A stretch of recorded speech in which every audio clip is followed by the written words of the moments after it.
Hi everyone, this is Vidya and today I'm showing you our Usborne book collection. Several of you have asked me why I don't show any Usborne books and whether they're any good.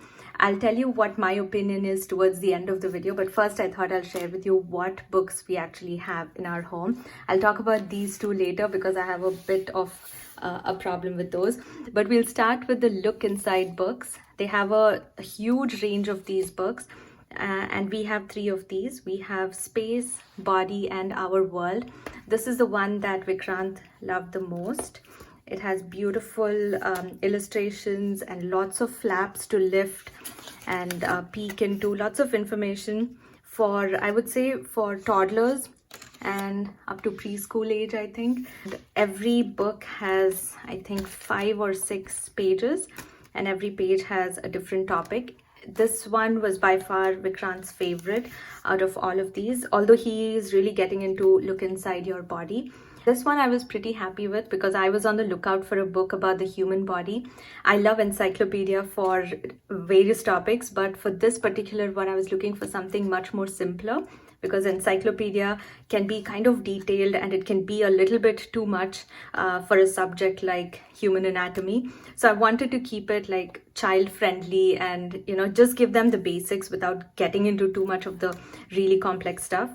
It's full of facts and Vikrant really loves looking into it and asking me questions, asking me to read it for him. So this one is something that we really enjoy. Look Inside Space is perfect for a little space lover. Again, lots of flaps to open and information to get. Most of this was kind of repetitive for Vikrant because he does have a lot of other space related books, but it was just a fun addition.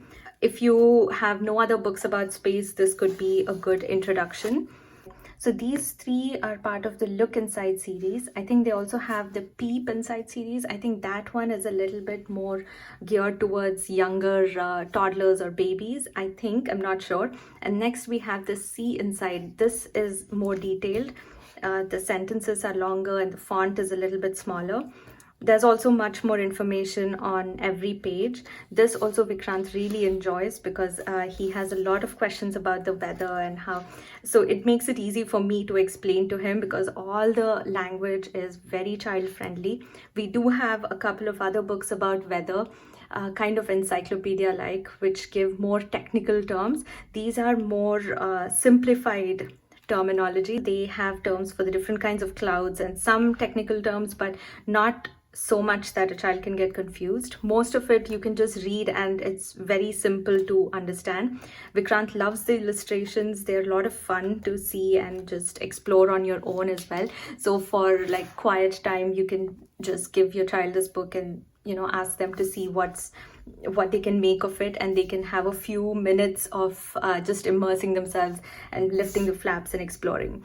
This is the Lift the Flap questions and answers book, and they have these in a bunch of different topics. We just have the dinosaurs one because that's what Vikrant was into, I think, a year ago or 2 years ago. But I didn't have a lot of expectations about the information in this book, but I was pleasantly surprised because there's a lot of useful facts.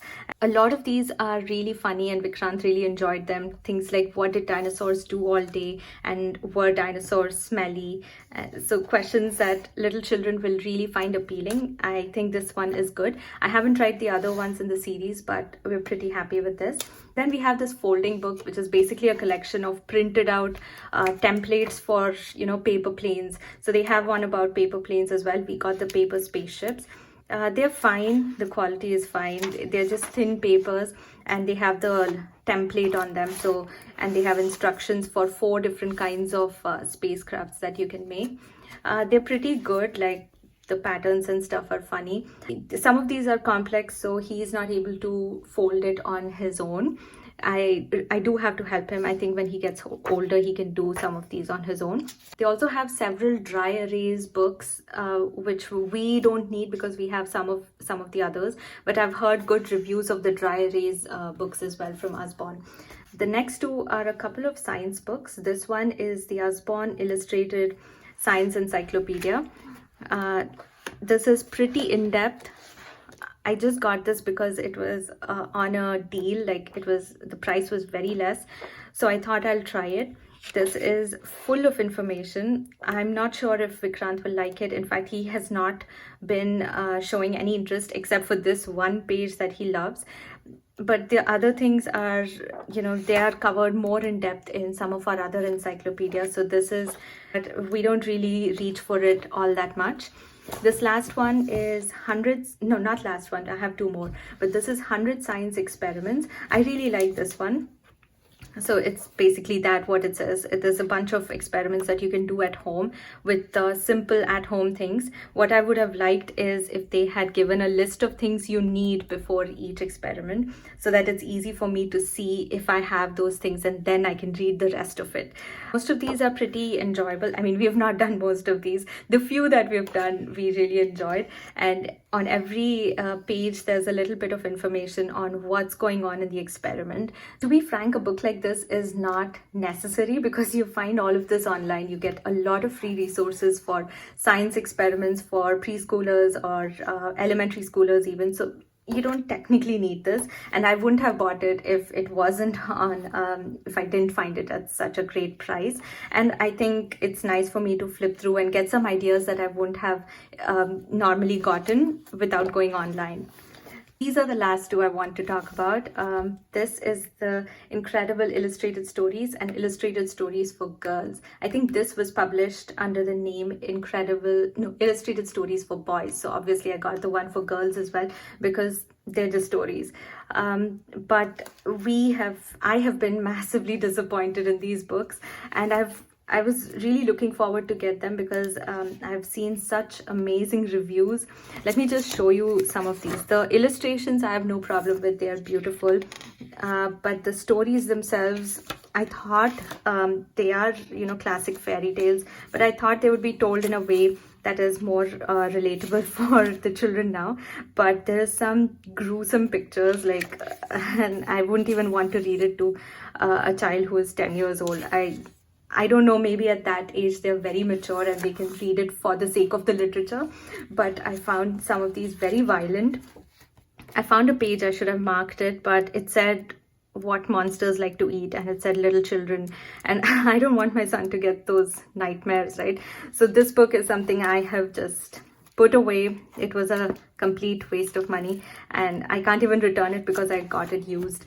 So that one was Illustrated Stories, Incredible Illustrated Stories, also by the name Illustrated Stories for Boys, as far as I know. If you look at the contents, there's some of the well-known sort of classic stories and some that at least I haven't heard of, but none of them were I didn't find them good enough for today's children.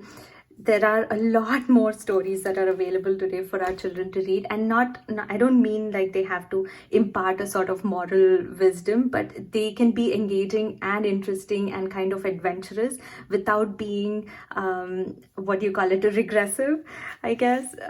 Same with Illustrated Stories for Girls. In this, I found one or two stories that I could read, but apart from that, they were just so depressing, and I don't know how we could read stories like these to children.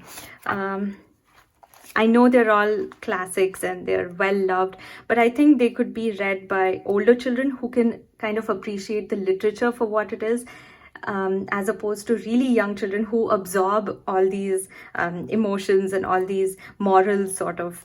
Like this one, The Little Mermaid. I don't even remember reading this when I was little. Obviously, it's a very popular classic story, but the ending is so tragic. She loves a prince and the prince loves someone else, so she walks out into the sea and disappears into the waves forever. So what are we trying to tell our children here? I would not want to read this to a little girl. I don't know how you could not see what's wrong with these stories. So I think one or two I've read to my son. Those were fine. Those were kind of silly and funny. This whole collection was a huge disappointment, which is very sad because the illustrations are really good. They could have picked much better stories for this time and age, I felt.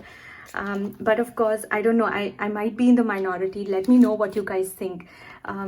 If you have older children, do your older children like reading these stories, or are they just over it? I think there's a place for classics as well, but for much older children, definitely not for preschoolers and not for toddlers. So yeah, those were the books that we have. As for what I think of these books, Usborne by itself is a different kind of publisher. They are a multi-level marketing kind of company, which means they don't sell books normally like in bookstores. You have to be a consultant or buy through a consultant to get these. But I am not a consultant, nor have I bought any of these from anybody who is partnering with Usborne. I've bought these on Amazon, or most of these have been used. Actually, I think that's one big pro. You do get these used at a very fair price, and they've always been in great condition. Like, you won't believe that they use. I mean, there's a little bit of cosmetic wear, but there's absolutely no problem with the readability and the flaps being torn. They've always been, I've never been disappointed with buying used books. One big plus for me was that the flaps are really sturdy and the binding is really good quality. And my son has opened and shut these several times, and like I told you, many of these are used books, and we still haven't had any problems with tearing or any kind of damages or getting worn out. So unless your child really wants to destroy the book, I think the books will last several years and through several children maybe. Another big plus is the huge range of books that they have. Like, if you have a topic in mind, Usborne most likely has a book about it, or several books about it. They even delve into religion or religious kind of education if you're looking into that. We just have these books because although I find a lot of interesting Usborne books available, we have books for those topics from other authors or other publishers that we enjoy even more. So we don't have that gap to fill. But these are a good investment to make if you need some basic books for your children, sturdy and well made. As for recommending these books, I would suggest looking at the contents themselves and seeing if it's a right fit for you. From the publisher's side, the quality of the book is really good, but what's inside the book is what matters, right? For us, these have been disappointing while we have really enjoyed these. So it depends on what books you choose for your child and not just the publisher itself. So I hope you found this useful. Let me know in the comment section, what do you think? Do you have any Usborne books that you love or don't love? I would love to know. And I will be back with another book related video soon. Until then, take care. Bye guys.